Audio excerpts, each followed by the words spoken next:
விமர்சகர் அவர்களே, அதாவது கவிஞர் அவர்கள் சொல்வது போல மும்முனை போட்டி, 4 முனை போட்டின்னு சொல்கிறாரு. அதாவது நம்ம டைட்டில் நோக்கம் என்ன அப்படின்னா, திமுக ஏன் மதுரையில் பொதுக்குழு கூட்டம் நடக்குது அப்படின்ற ஒரு கருத்தை மையப்படுத்தி பேசும்போது நீங்கள் இருவரும் சொன்ன கருத்து என்ன அப்படின்னா, அவர் ஒரு கருத்தை சொல்கிறாரு, தோல்வி பயம் வந்து விட்டது, அதனால் மதுரை ஃபோக்கஸ் பண்ணுறாங்க அப்படின்னு சொல்கிறாரு. அதுக்கு நீங்கள் சரியான விளக்கம் கொடுத்தீங்க. கூட்டணி அமைவதை பொறுத்து தான் நம்ம அந்த தோல்வி பயம் என்பதை சொல்ல முடியுன்றதை சொல்கிறீங்க. Correct, okay.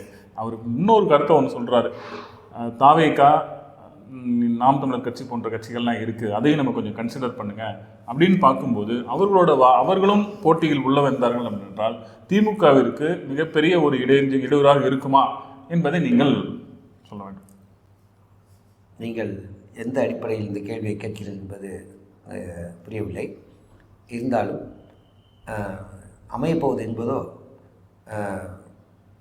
இந்த மும்முனை போட்டி அல்லது 4 முனை போட்டி தான். இதில் எந்த மாற்றம் இருக்க போவதில்லை. குறைந்தபட்சம் மும்முனை போட்டி இருக்கும்.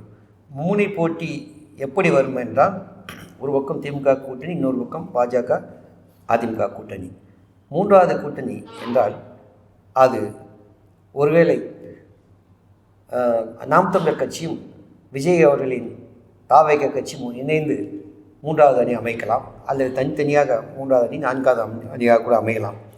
இவற்றில் பின்னால் சென்று பாமகவோ அல்லது திரு கேப்டன் அவர்களின் தேமுதிகவோ சென்று சேர வாய்ப்பு இருக்கிறது. ஆனால் இவர்கள் அனைவரும், குறிப்பாக தாவேக, நாம் தமிழர் மற்றும் தேமுதிக, பாமக, இன்னும் அதிமுகவில் இடம் கிடைக்குமா கிடைக்காதா என்ற நிலையில் இருக்கக்கூடிய கட்சிகள் சென்று அங்கு சேர்ந்தால் அந்த கூட்டணி மக்கள் மத்தியில் நல்ல ஒரு வரவேற்பை பெறும். அவர்கள் எப்படி களப்பணி ஆற்றுகிறார்கள் என்பதை பொறுத்து திமுகவுக்கு 1வது இடமா அல்லது 2வது இடமா என்று கூட அமையலாம். ஆனால் அவர்கள் அதற்கான முழு பணி இன்னும் செய்ய ஆரம்பிக்கவில்லை. இன்னும் அவர்கள் கூட்டணி அமைப்பார்களா என்று கூட தெரியவில்லை. தமிழ் தேசியத்திற்கு எப்பொழுதுமே ஒரு வரவேற்பு இருக்கிறது. ஆனால் மக்களிடத்தில் அந்த நம்பிக்கை ஏற்படுத்த தவற விட்டு விட்டார்கள். அந்த நம்பிக்கை ஏற்படுத்தி விட்டார்கள் என்றால் களம் எப்படி வேண்டாலும் மாறலாம். அப்படி அமையும் பட்சத்தில் பாஜக அதிமுக கூட்டணி களத்தில் காணாமல் போய்விடும். ஆனால் திமுகவும் அதில் 2வது இடத்துக்கு தள்ளப்படலாம். இது பொதுவாகவே தமிழ் மக்கள் மத்தியில் திமுக அதிமுகவிற்கு மாற்றாக ஒரு ஆட்சி அமைய வேண்டும் என்று விரும்புகிறார்கள். அப்படியாப்பட்ட ஆட்சியை கொடுக்க இவர்கள் என்ன நிலைப்பாடு இருக்கிறார்கள், என்ன மாதிரி ஒரு செயல்பாடு செய்யவிருக்கிறார்கள் என்பதை பொறுத்து தான் நாம் சொல்ல முடியும். ஆனால் நிச்சயமாக நாம் தமிழர், தாவேகா, நான் சொன்னபடி திமுக மற்றும் அதிமுகவிலிருந்து விலகி சில கட்சிகள் வறுமையானால் அது மிகப்பெரிய தாக்கத்தை ஏற்படுத்தும். அவர்களை அவ்வளவு எளிதாக திமுகவோ அல்லது பாஜக அணியினரோ விட்டுவிட மாட்டார்கள்.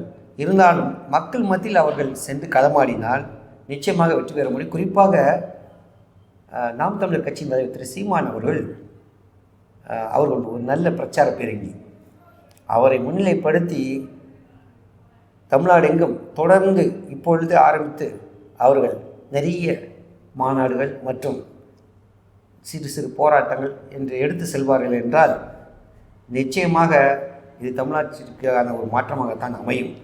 எப்படி செய்வார்கள் என்று தெரியவில்லை. அதற்கான ஒரு பொதுவான அந்த கருத்தியல், தமிழ் தேசிய கருத்தியல் தலைவர்கள் அவர்களை பயன்படுத்தி கொள்ள வேண்டும்.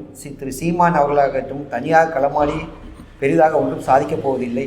ஆனால் அவருடைய நோக்கம் குறிப்பாக திராவிட கட்சிகள் மற்றும் மத்திய பாஜக காங்கிரஸ் அல்லாத ஒரு கூட்டணி உருவாக்க விரும்புகிறார் என்றால் இது நிச்சயமாக அவர் செய்தார் என்றால் தமிழ்நாட்டிற்கு அவர் செய்யும் ஒரு நற்செயலாக இருக்கும். இதற்கு விஜயும் உண்மையிலே தமிழக மக்கள் மீது ஒரு நல்ல ஒரு எண்ணம் இருந்தால், தமிழக மக்கள் மீது அவருக்கு உண்மையிலே ஒரு பாசம் இருந்தால், நாம் தமிழர் சீமானோடு இணைந்து மற்ற கட்சிகளையும் கூட்டணி சேர்த்து இப்பொழுதே பணியை ஆரம்பித்து அவர் போக ஆரம்பித்து விட்டால் இது நிச்சயமாக மிகப்பெரிய தாக்கத்தை ஏற்படுத்தும். குறிப்பாக சொல்லணும், 1967 திமுக கூட்டணி களத்திலே இல்லாத அந்த சூழ்நிலையில் அந்த மிகப்பெரிய இந்தியா முழுவதும் கோலோச்சி கொண்டிருந்த காங்கிரஸ் பேரியக்கத்தை தூள் தூளாக்கினார்கள். அப்படி ஒரு முயற்சியாக அது அமையும் என்பது என்னுடைய கருத்து.